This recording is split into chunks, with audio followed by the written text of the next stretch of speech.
దేవుడు అంటున్నాడు, మరియా ఉత్తమమైన దానిని ఏర్పరచుకొనెను, అది ఆమె యొద్ద నుండి తీసివేయబడదు. అంటే తీసివేయబడలేనిది ఒకటి ఉందండి, అదేంటో తెలుసా? నిత్యత్వం.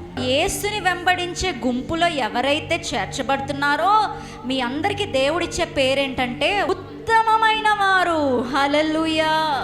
నిత్యత్వము పొందుకునేవారు, ఎన్నడూ తీసివేయబడని నిత్యత్వమును పొందుకునేవారు ఎవరంటే యేసుని వెంబడించే గుంపులో చేరిన వారు. హల్లెలూయా.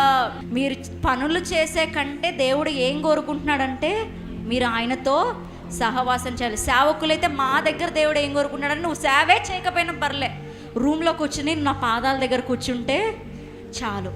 మా దగ్గర దేవుడు కోరుకునేది అదే, మీ దగ్గర దేవుడు కోరుకునేది కూడా అదే.